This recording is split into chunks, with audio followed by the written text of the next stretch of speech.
Yksi meidän ekoista lyhytvideosta oli menestys, mutta me ei silloin vielä tiedetty, että miksi, mutta nyt me analysoidaan se. Meidän firman 24-vuodesta Nissanista oli tyhjentynyt akku kesken kuvauspäivä. Tästä tulee tässä samassa lauseessa koko videon ongelma, koukku ja panos. Ongelma oli se, että autossa loppui akku, ja panos oli se, että tämä tapahtui meidän kesken kuvauspäivä, ja sitten meidän olisi ollut pakko päästä jatkaa matkaa. Ja sitten kun noi kaksi yhdistää, niin tosta tulee toimiva aloituskoukku, joka taas herättää sen kysymyksen, että miten me tästä sitten selvitään. Puvirtaa odotellessa muistettiin, että somessa oli tullut vastaan urheiluautosta kuvattuja videoita. Tämä taas sitten tuo yllättää uuden suunnan, jota sitten välttämättä katsojan saa odottaa, ja se herättää sitten uuden kysymyksen, eli onnistuuko tämä video? Koska Nissan kiihto oli 13 sekunnissa 0-100, niin sitä melkein voisi kutsua urheiluautoksi. Tästä katsoja koukutaan ns. Mielenkiintoisella faktalla, joka tuo huumori tähän videoon, ja sitä kautta lisätään videon viihdearvoa. Ja silloin me ajateltiin, että siitä saadaan hyvä autovideo, jonka muuten näet videon lopussa. Tuo tiisaus oli välikoukku, jossa annetaan sulle lupaus, että minkä takia tämä video kannattaa katsoa loppuun. Se voi tuntua vähän turhalta, mutta se silti kannattaa sanoa ääneen. Tässä sitten näkyykin vähän taustamateriaalia meidän kuvauspäivästä. Pelkästään se, että nuo itse kuvaustekniikat näytti niin mielenkiintoisilta, niin se saa sut odottaa sitä, että miltä se itse valmis video tulee näyttää. Ja itse asiassa semmoinen hauska fakta, että toi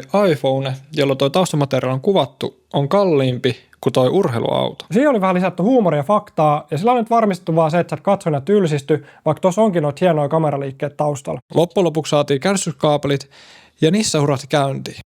Loppu hyvin, kaikki hyvin, ja tässä asuu odottama masterpiece. Sitten tuleekin nämä payoff, eli videon lunastus, ja nyt sä saat katsoa nämä molempia kysymyksiin vastauksen. Eli onnistuiko se video, ja miten me nyt tässä selvittiin.